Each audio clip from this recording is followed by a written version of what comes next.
mais uma vez aqui com mais uma aula e a gente vai trazer um tema bem interessante para vocês. Macronutrientes e micronutrientes. Quais são as diferenças? Qual a inter-relação desse macronutriente, esse micronutriente dentro do nosso organismo? Como ele funciona, o que são eles, vocês vão ver a partir de agora nessa nova aula. Então, antes de iniciar, trago para vocês um poema que fala: para a gente ter saúde, sintam-se equilibrada, é necessário que mude uma ou outra coisa errada. Falar de alimentação, que racional deve ser, quer dizer, ter atenção ao que vamos comer. É uma reflexão que eu trago para vocês antes da nossa aula, esse lindo poema que fala sobre curto, mas que fala muito sobre educação alimentar e nutricional. E agora vamos lá, macronutrientes, micronutrientes. Vamos entender como eles funcionam. Então, os macronutrientes, eles são os conhecidíssimos carboidrato, lipídio e proteína. Eles estão presentes na maioria dos alimentos. Vamos mostrar para vocês como eles funcionam separadamente, a sua função, onde encontrar os benefícios, os malefícios e como ter essa condução. Vamos falar agora sobre os carboidratos, eles que são macronutrientes bem conhecidos por todos e estão na mesa de todos os brasileiros. Então, o que são carboidratos? Os carboidratos, eles são compostos orgânicos de carbono, hidrogênio e oxigênio, que são armazenados no músculo, como também no fígado, e podem ser rapidamente convertidos em glicose quando o corpo precisa de energia. Então, quando o nosso corpo precisa de energia, esses carboidratos eles são rapidamente absorvidos, transformados em glicose, e vai lá e supre aquela energia que o nosso corpo precisa. Então, é bem interessante. Por quê? Porque o nosso corpo, para poder fazer as atividades diárias, nós precisamos de energia. E essas energias, elas são provenientes desses carboidratos.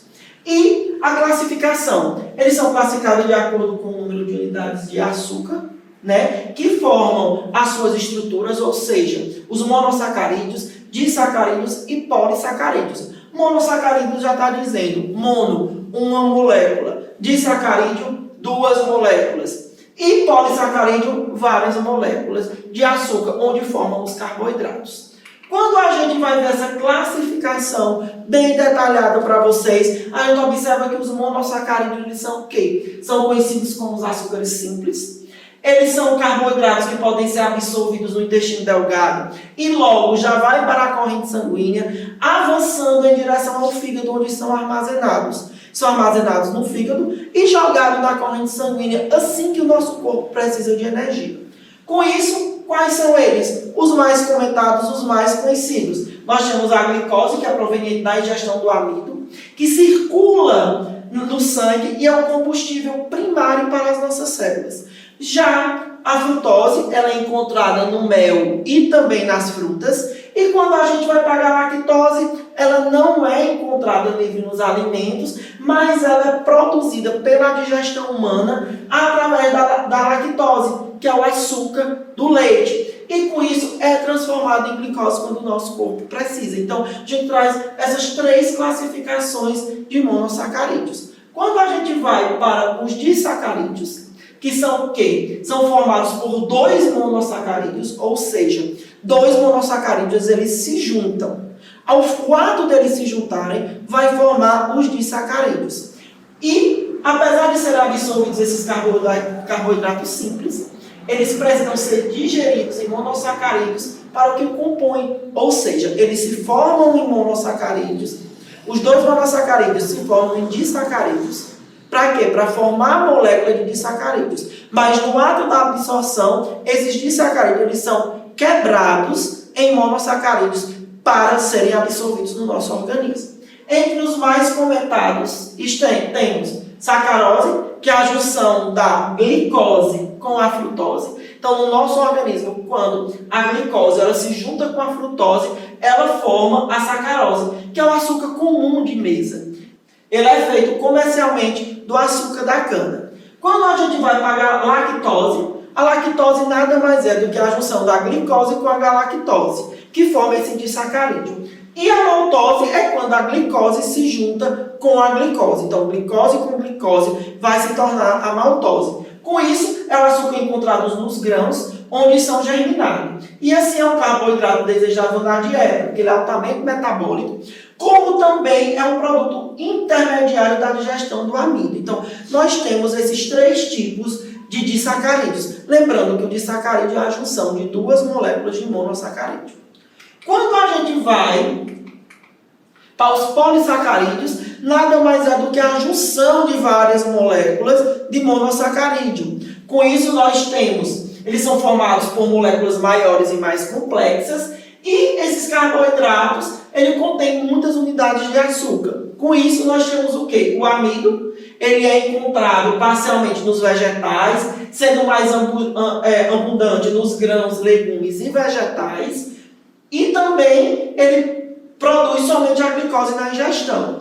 Quando a gente já vai para o glicogênio é a principal forma de depósito de carboidrato no organismo, sendo largamente armazenado no fígado, com quantidades menores armazenadas no músculo. Então, esse estoque ajuda a manter os níveis normais de glicose no sangue durante períodos longos de jejum. Então, quando você passa um longo período sem se alimentar, o nosso organismo vai precisar de glicose para poder realizar essas ações. Ou seja, realizar todas as nossas atividades do dia a dia. Com isso, o nosso corpo ele busca lá no glicogênio, que fica armazenado da maior parte no fígado, como também no músculo, para suprir a necessidade do nosso corpo de energia. Por isso a importância do consumo de carboidrato, porque vai estar lá na reserva para quando o nosso corpo precisar de glicose e de energia, ele ir lá buscar, principalmente quando a gente passa um longo período em jejum. Com isso, nós temos a celulose. Ela é o quê? A principal fonte das plantas. Os seres humanos não conseguem digerir por não terem enzimas digestivas necessárias, ou seja, ela permanece no nosso trato intestinal, fazendo o quê? Ajudando a movimentar e como se fosse um bolo alimentar ou uma massa alimentar que vai funcionar como laxante. Ou seja, para que o nosso intestino possa funcionar melhor, a celulose vai estar lá no nosso organismo, marcando presença e dando o seu melhor para ajudar a digestão do nosso organismo. E quando a gente fala sobre a estrutura do carboidrato, com as suas características, a sua função, a principal função do carboidrato é energia rápida. Ou seja, quando o nosso corpo precisa de energia, automaticamente a glicose já vai lá suprir essa necessidade. Ela tem também uma ação de proteger ou proteção ou de poupança de proteína, porque a proteína, na ausência do carboidrato, ela também se transforma em glicose para suprir a energia do nosso corpo. E também elas têm o poder de reserva de glicogênio, que é a nossa reserva quando o nosso corpo precisa. Ela tem a manutenção da integridade funcional do sistema nervoso central, ou seja, o cérebro ele precisa de glicose diariamente para poder funcionar. E nós temos também a ajuda na função normal do intestino, e ele também tem o favorecimento de uma ação laxante. Então, a maioria das funções dos carboidratos são essas. Por isso, a importância do consumo de carboidrato de uma forma moderada e equilibrada. Com isso, a gente tem aqui os 12 alimentos mais ricos em carboidrato. É o arroz, a aveia, a batata doce, a batata inglesa, a beterraba, a castanha, o feijão preto, as frutas, grão de bico, iogurte, lentilha e pão. Então, a gente tem aqui um leque de 12 alimentos que são muito ricos em carboidratos. Lembrando que todo o consumo ele tem que ser de uma forma equilibrada. Vamos dizer não ao excesso e sim a equilibrar e adequar esses alimentos na nossa rotina. Com isso, a gente tem também os efeitos da carência e o efeito do excesso, porque a importância de estar se alimentando com alimentos de uma forma equilibrada, porque a carência ela vai ter os seus efeitos, como também o excesso ele vai ter os seus efeitos. Como carência, a primeira situação é a fraqueza, a hipoglicemia, ou seja, a gente vai ter uma queda dessa glicemia, e a desnutrição. Quando a gente vai para o excesso, a cárie dentária, porque o ato de consumir muito carboidrato vai estar provocando essa cárie dentária. Nós temos também o aumento de peso, como foi falado hoje. Nós estamos vivendo hoje onde várias pessoas estão acometidas com sobrepeso e obesidade. E também a questão do diabetes, devido ao ato da glicose. E finalizamos os carboidratos. E agora a gente vai falar das proteínas. As proteínas são outro macronutriente bem conhecido. É como se fosse a salvadora da pátria, onde as pessoas consumem muita proteína, principalmente as pessoas que praticam atividade física para o ganho de massa muscular. Então vamos conhecer um pouco agora sobre as proteínas. Quando a gente fala de proteínas, elas são moléculas formadas por uma sequência de 200 ou mais resíduos de aminoácidos ligados entre si, onde o seu principal trabalho é construir e reconstruir o tecido corporal. Então a proteína ela age na reconstrução, na conciliação e também na reconstruir o tecido corporal. Ela também é de fundamental importância no ganho de massa muscular. Com isso, ela é formada de mais de 200 aminoácidos. Mas o que são esses aminoácidos? Então, a gente vê muita matéria, a gente vê muitos artigos publicados falando de aminoácidos. Mas o que são esses aminoácidos? Esses aminoácidos são as unidades estruturais das proteínas. Elas são formadas como blocos. E esses blocos, eles constroem o nosso organismo. E eles são compostos de elementos básicos, que é o carbono, hidrogênio, oxigênio e o nitrogênio. E a proteína, a estrutura e função, ela tem o quê? Manutenção do crescimento e da construção dos tecidos. Se a gente observar hoje, se a gente pegar uma criança que está de 6 meses e a gente avaliar ela daqui a 6 meses, quando ela tiver 1 ano, a gente vai observar que ela teve um crescimento. Então a proteína ela está altamente ligada a isso, ao crescimento, à reconstrução dos tecidos. Se a gente pegar também uma pessoa que passou por um trauma, um acidente, e a gente observa que aquela camada que teve o ferimento, ela vai voltando ao normal nessa reconstrução. Então, isso também é o papel da proteína dentro do organismo. Nós temos também fonte de energia disponível conforme a necessidade do organismo, ou seja, na ausência do carboidrato. Essa proteína ela pode se transformar em glicose e suprir a necessidade dessa pessoa. Com isso, a formação de células de defesa, os anticorpos, então, está altamente ligada ao nosso sistema imunológico, aos anticorpos. Sensação de estrutura das células e dos tecidos, o colágeno e a elastina. Controle da contração muscular através da arnina e miosina. Formação de enzimas que transformam os alimentos em nutrientes para as células poderem utilizar. Então, a gente avalia e observa que a proteína é um grande percussor e um macronutriente de fundamental importância para o consumo do ser humano.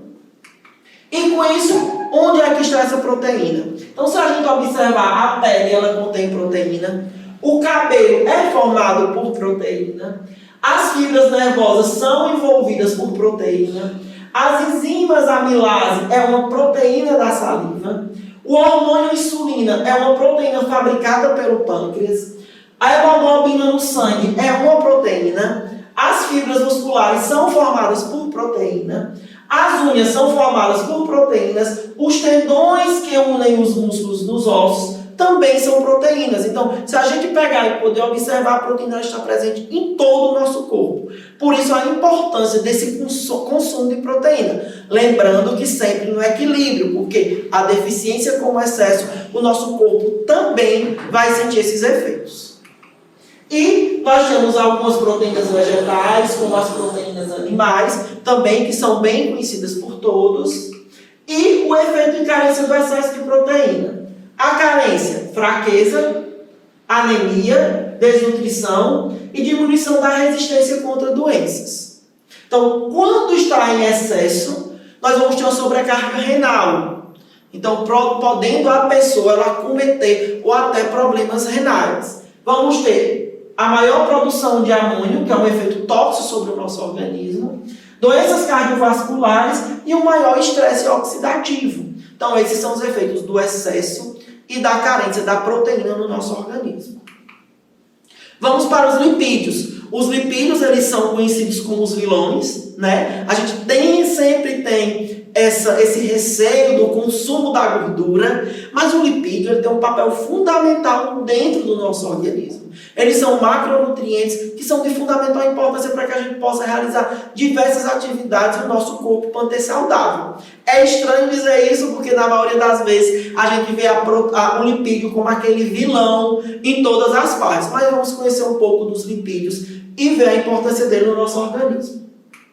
São compostos pelos que se dissolvem em solventes orgânicos éter e no álcool e são insolúveis em água. Então, o óleo, não sei se vocês já fizeram essa reação química em casa, de ter a curiosidade de pegar um copo de água e um pouquinho de óleo e tentar misturar. Os dois não se misturam. Mas o óleo, ele é o quê? Solvente em clorofórmio e álcool, clorofórmio e éter. E ele é formado por carbono, hidrogênio e oxigênio.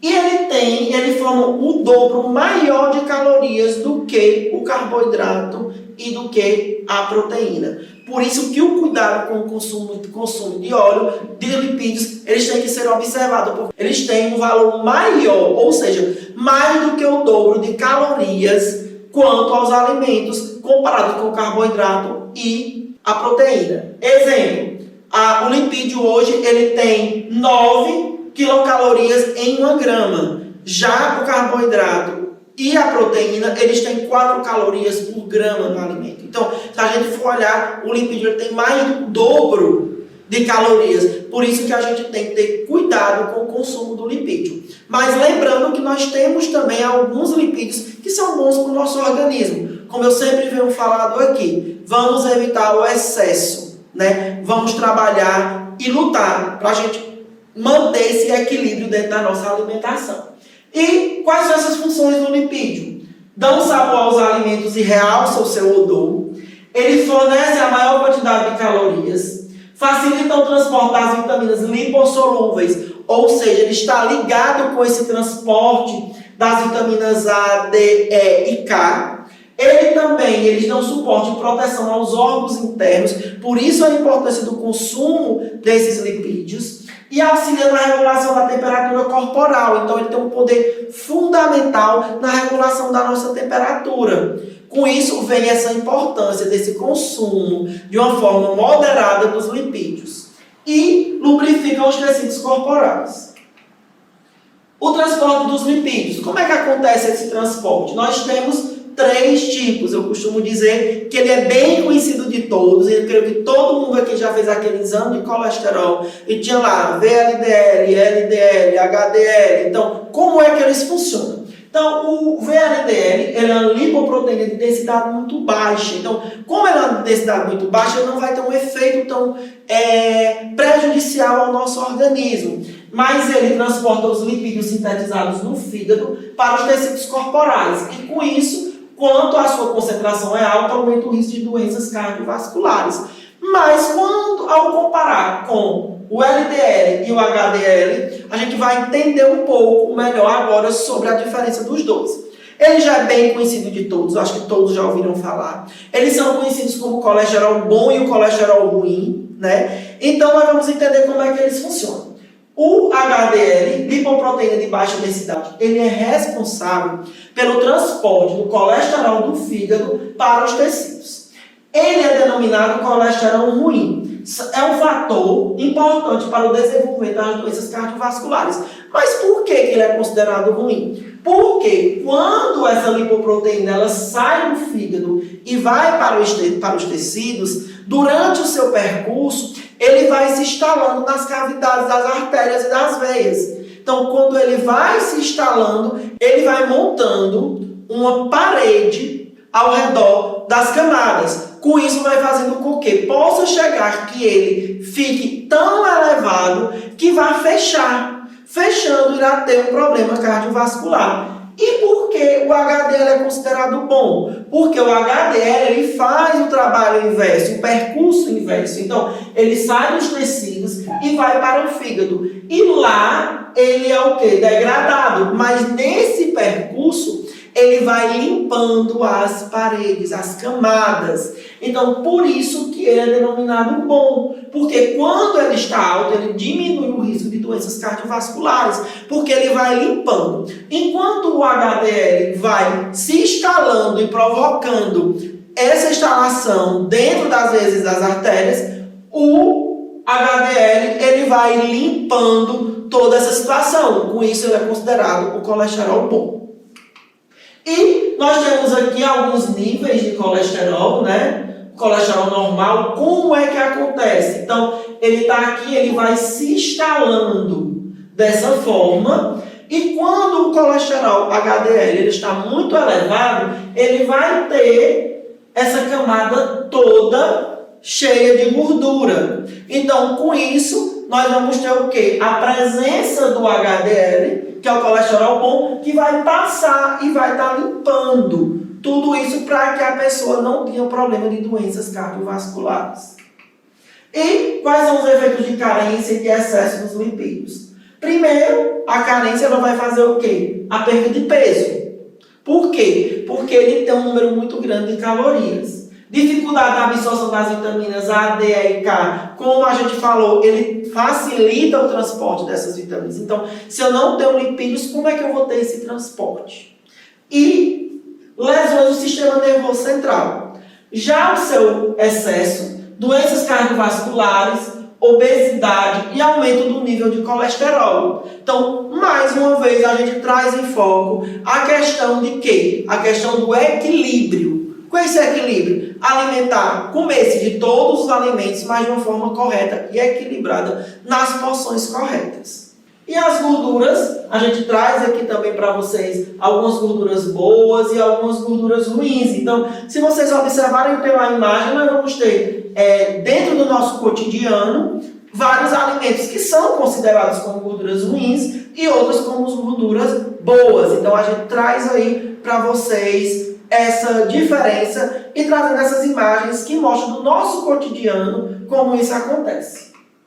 E trago para vocês agora mais um poema, que é um versinho das frutas. Esse versinho das frutas, ele fala sobre o mamão. Não quero aqui, meus amigos, comparar-me com os demais, mas quem me come evita problemas intestinais. Quando a gente vai para a pera, não estou aqui. Quando vou para a pera, se estou nova, sou verdinha, madura, sou amarelada, sou a pera, e quem me gosta, devora-me e não sobra nada. Quando a gente já vai ver um pouco da laranja, a laranja diz isso: eu não chamo a laranja, meu suco faz muito bem, vitamina C e sais minerais é o que ele contém. Quando a banana também manda o recado dela: meu nome é a banana, todo mundo gosta de mim, amassadinha e madurinha, pois eu fico mais gostosinha. Já a maçã manda também um recado dela: maçã é o meu nome, sou vermelhinha e cheirosa, quem provoca descobrirá como sou deliciosa. E por último, somos as frutas bem gostosas, viemos de lá do Pombá. Em sua mesa, criançada, nunca mais podemos faltar. Então, é um recado das frutas para vocês sobre a importância dessas frutas na alimentação. E agora a gente vai falar um pouco para vocês sobre os micronutrientes. Esses micronutrientes são formados pelas vitaminas e pelos minerais. Então, nós temos hoje um leque de vitaminas e minerais. Entre as vitaminas, nós podemos citar vitamina A, vitamina B1, B2, B5, B6, B7, B9, B12, vitamina K, vitamina E, vitamina C e vitamina D. Com isso, a gente vai falar um pouco agora sobre a vitamina A, que é conhecida também como Revitol. E qual é a função dessa vitamina A? A principal função da vitamina A, ela atua sobre a pele, a retina dos olhos e as mucosas, aumenta a resistência aos agentes infecciosos. A sua presença possibilita o que no nosso organismo? O fortalecimento dos dentes, das unhas e cabelos, prevenção de doenças respiratórias. E onde a gente encontra essa vitamina A? Se a gente for observar, está na maioria dos nossos alimentos, é aqueles alimentos que a gente já põe na nossa mesa. Só que nós temos que o quê? Procurar se alimentar mais de alimentos ricos em vitamina A. Manteiga, leite, gema de ovo, fígado, espinafre, tomate, mamão, batata, abóbora, entre outros alimentos. Então, nós temos aqui também alguns alimentos ricos em vitamina A. Nós temos o ovo de galinha, a manga, a cenoura, o pimentão vermelho, o espinafre, a batata doce, o tomate e o bife de fígado. Com isso, a gente vai agora falar um pouco sobre o complexo B, que é uma rede de vitaminas. E com isso a gente vai trabalhar a vitamina B1. A vitamina B1, ela é também chamada de tianina. Qual é a função dessa vitamina B1? Auxilia no metabolismo dos carboidratos, favorece a absorção de oxigênio pelo cérebro, equilibra o sistema nervoso e assegura o crescimento normal. Nós temos também, ela possibilita alívio de dores musculares e cólicas durante a menstruação nas mulheres, como também uma pele mais saudável, onde nós podemos encontrar essa vitamina B1. Carne de porco, cereais integrais, nozes, lentilha, soja e gema de ovo. Ao falarmos da vitamina B2, que também é conhecida como riboflavina, ela tem a função de conservar os tecidos, principalmente os do globo ocular. A sua presença, ela possibilita o quê? Benefícios para a visão e diminuição do cansaço ocular, bom estado da pele, unhas, cabelos e mucosas. Como fonte nós temos o quê? O fígado, o rim, levado de cerveja, espinafre e berinjela. Quando a gente já fala da B3, que é a niacina, ela possibilita o quê? Ela tem como função, possibilita o metabolismo das gorduras e carboidratos. A presença dela faz a produção de hormônios sexuais, auxilia também no processo digestivo.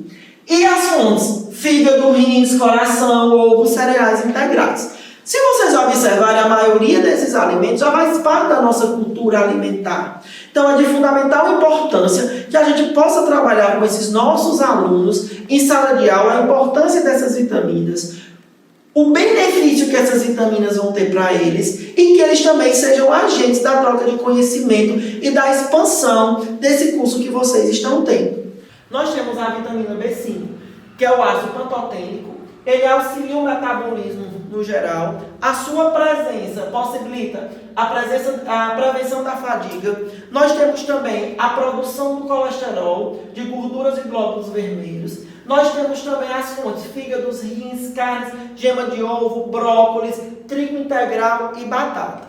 Ao falarmos da vitamina B6, que também é conhecida como piridoxina, tem a função de permitir a assimilação das proteínas e das gorduras. A sua presença, ela possibilita uma melhora nos sintomas da tensão pré-menopausa, da prevenção de doenças nervosas e afecções da pele. Onde nós podemos encontrá-las? Nas carnes de boi, de porco, fígado, cereais integrais, batata e na banana. Quando a gente já vai falando da vitamina B9, que é o ácido fólico, ela atua diretamente na formação dos glóbulos vermelhos. A sua presença possibilita a prevenção de defeitos congênitos graves na gestação, também na prevenção do câncer. As suas fontes: carnes, fígados, leguminosas, vegetais de folhas escuras, banana e melão. Quando a gente fala também de outra vitamina que é de suma importância, é a vitamina B12, que é a cobalamina. A função dela principal colabora na formação dos glóbulos vermelhos e na síntese do ácido nucleico. A sua presença, ela possibilita o quê? Uma melhoria na concentração da memória e o alívio de irritabilidade. E onde a gente pode encontrar fígado, rins de boi, ostra, ovo, peixe e aveia. Já quando a gente fala da vitamina C, que ela é bem conhecida e foi muito utilizada durante o período de pandemia, que a gente teve um foco muito grande na vitamina C, nós temos o quê? Ela é função, conserva dos vasos sanguíneos e dos tecidos, ela ajuda na absorção do ferro, aumenta a resistência à infecção, favorece a cicatrização e o crescimento normal dos ossos.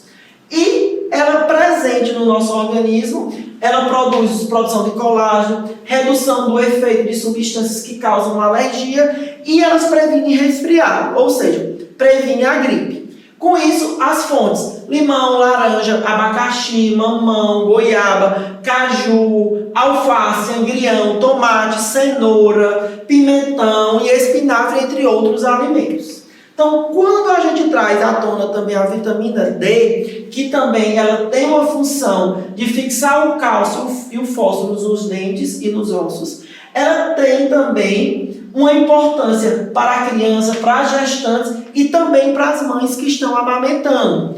A sua presença possibilita o quê? A prevenção da osteoporose. Então, as mulheres acima de 35 anos, elas que têm uma predisposição maior de ter osteoporose, é de fundamental importância o consumo dessa vitamina D. E onde estão as fontes? Óleo de fígado de peixe, leite, manteiga, gema de ovo e sem falar também no banho de sol, que é de fundamental importância para a absorção da vitamina D. Já a vitamina E, ela é um antioxidante, favorece o metabolismo muscular e auxilia na fertilidade. A sua presença possibilita o quê? O alívio da fadiga, o retardamento do envelhecimento, a prevenção de abortos espontâneos e câimbras das pernas, onde nós podemos encontrar ela no geme de trigo, nozes, carnes, amendoim, óleos e na gema do ovo. A vitamina K, ela tem a função essencial no organismo, é uma substância indispensável para o coágulo sanguíneo, como também ela está presente na formação das proteínas e podem ser encontradas no fígado, em verduras e ovos. E agora a gente vai falar um pouco sobre os sais minerais. Então a gente já conversou um pouco sobre as vitaminas, a sua importância, onde a gente encontrar os efeitos dela dentro do nosso organismo com seus benefícios. E agora a gente vai falar um pouco sobre os sais minerais. Entre eles a gente tem o cálcio, que ele é bem conhecido por todos, então várias vezes na televisão, já saiu várias reportagens sobre o cálcio, ele é bem conhecido e ele tem o quê? Atua na formação de tecidos, nos ossos e os dentes, age na coagulação do sangue e na oxidação dos tecidos. Ele combate as infecções e mantém o equilíbrio do ferro no nosso organismo. E a presença dele? O que acontece com a presença dele? Contração muscular, absorção e secreção intestinal, liberação de hormônios. As fontes: queijos, leites, nozes, uvas, cereais integrais, couve, entre outros alimentos. O fósforo, por ser um mineral, ele atua na formação dos ossos e dentes. É indispensável para o sistema nervoso e o sistema muscular. Junto com o cálcio e a vitamina B, combatem o raquitismo. A sua presença tem a prevenção de pedras nos rins e tratamento de diabéticos. E onde encontrar esse fósforo? Nas carnes, moídos, aves, peixes, ovos, leguminosas, queijos e cereais integrais. Ao falar do ferro, o ferro é um dos minerais mais bem conhecidos por todos nós. Ele é indispensável na formação do sangue, atua como veiculador do oxigênio para o organismo. Ele está presente também nas fontes alimentares, mas a sua presença ele possibilita o quê? O tratamento de anemia e cólicas menstruais nas mulheres, como também ele está as fontes no fígado, rim, coração, gema de ovo, leguminosas, verduras, nozes, frutas secas e azeitona.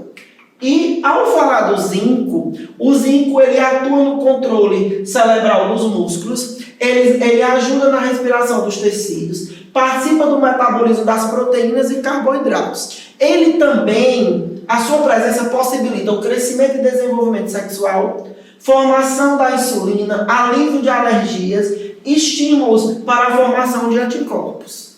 E onde estão esses zinco? Carnes, fígados, peixes, ovos, leguminosas e nozes. E o cobre? O cobre ele não é um mineral tão conhecido, né, mas existem alguns estudos sobre eles recentemente que apontam que ele age na formação da hemoglobina, que é o que é aquele pigmento vermelho no sangue. A sua presença possibilita desenvolvimento dos ossos e tendões, como também a redução da dor em casos de artrite. E as suas fontes: centeio, lentilha, banana, damasco, passos, batatas e espinafres.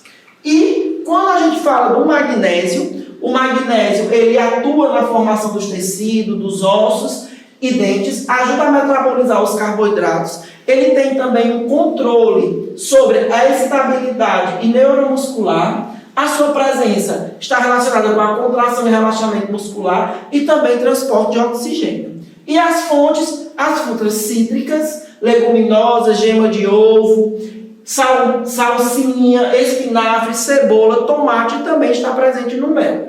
Ao falar do mineral iodo, ele faz funcionar a glândula tireoide e ativa o funcionamento cerebral. Ele também permite o músculo em armazenar oxigênio e evita também que a gordura se deposite nos tecidos. E diante da sua presença, o que é que ele facilita? Ele facilita alívio de dores nos seios, reprodução de risco de câncer de mama. Quais são os alimentos mais que as fontes desse mineral? Agrião, alface, alho, cebola, cenoura, ervilha, tomate, peixe, frutos do mar e vegetais. gente já fala do cloro, constitui os sucos gástricos e pancreático. A sua presença possibilita o quê? É difícil haver a carência do cloro, pois existe em quase todos os vegetais, e o excesso do cloro ele destrói a vitamina E e reduz a produção de iodo. As suas fontes, o sal de cozinha, frutos do mar, leite, carnes e ovos. E o potássio? O potássio ele já atua associado ao sódio, regularizando os batimentos do coração e o sistema muscular, contribui para a formação das células. A sua presença possibilita o quê? O aumento da atividade dos rins, armazenamento de carboidrato, manutenção da pressão arterial. E as fontes? Azeite verde, ameixa seca, ervilha, lentilha, banana, laranja, tomate, carnes, vinagre de maçã e arroz integral. E já o manganês ele é importante para o crescimento, ele intervém no aproveitamento do cálcio e do fósforo e também na vitamina B1. A sua presença possibilita o desenvolvimento dos recém-nascidos, coagulação do sangue e cicatrização de feridas. Onde nós podemos encontrar cereais integrais, amendoim, nozes, feijão, arroz integral, banana, alface, beterraba e milho. E o silício age na formação dos vasos e das artérias e é responsável pela sua elasticidade, atua na formação da pele, também das membranas, das unhas e dos cabelos, combate as doenças da pele e o raquitismo. Eles também possibilitam a prevenção de problemas cardiovasculares, reduz a queda de cabelo, o tratamento das unhas quebradiças e aumenta a elasticidade da pele. Onde nós podemos encontrar amora, aveia, alface, abóbora, azeitona e cebola. E tão importante também a gente falar sobre a água. Ela está presente também no nosso dia a dia e tem de fundamental importância dentro do nosso organismo. Então a água ela é um recurso natural, ela é bem abundante no planeta, é essencial para a existência e sobrevivência das diferentes formas de vida. A água é uma substância química formada por dois átomos de hidrogênio e um átomo de oxigênio, como a gente diz, a fórmula da água H2O. E a água é importante para manter a vida no planeta. E os seus principais funções são hidratar os seres vivos, manter o equilíbrio da biodiversidade e permitir o desenvolvimento das atividades pelo ser humano. E com isso, a água também ela faz parte da composição dos seres vivos e não poderia deixar de estar presente nos alimentos. A quantidade de água pode variar e alcançar grandes porcentagens, como também no caso de pequenas quantidades, onde a gente tem um exemplo aqui do pepino, que ele é formado por 95% de água. E faça o seu alimento o seu remédio. Encerramos aqui mais uma aula. Gostaríamos de deixar para vocês agora uma atividade assíncrona, que é apenas um caso clínicozinho que a gente deixa para vocês, para que vocês fiquem na curiosidade e vamos trabalhar com isso. Uma aluna do sexo feminino, negra, 6 anos de idade, natural e procedente de um município do estado do Pernambuco, procurou o nosso serviço de saúde apresentando os seguintes sintomas: anemia, causando palidez, fraqueza, fadiga e se agravando para uma falta de ar e tontura.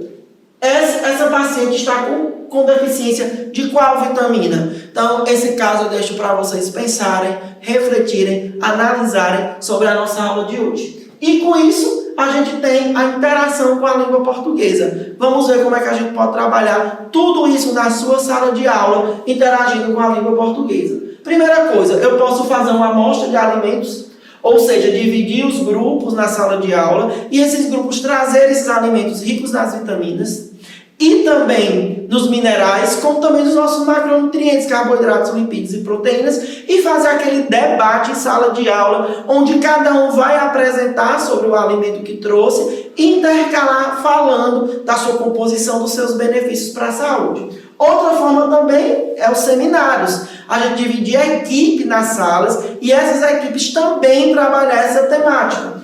Outra forma, degustação dos alimentos ricos em micronutrientes. Então a gente está ali a amostra de alimentos com a degustação para que cada aluno possa trazer um alimento rico nas vitaminas e possa ser degustado, compartilhado, ter aquela convivência com o alimento dentro da sala de aula, trazer aquela comida caseira preparada em casa que tem esse alimento e realizar com muita distração, muito conhecimento e tudo isso através dos macro e micronutrientes. Outra também, bem interessante, é a paródia. Dividir grupos e esses alunos elaborarem paródia, trazerem instrumentos musicais para a sala de aula. Sim, a gente vai estar alinhando a educação alimentar e nutricional à língua portuguesa. Outra dica também, pesquisa sobre os alimentos da época do seu território. É interessante a gente saber o que na nossa região tem, o que os agricultores estão plantando, os alimentos da época, como essa cultura alimentar e em sala de aula debater sobre tudo isso. E muito obrigado e até a nossa próxima aula.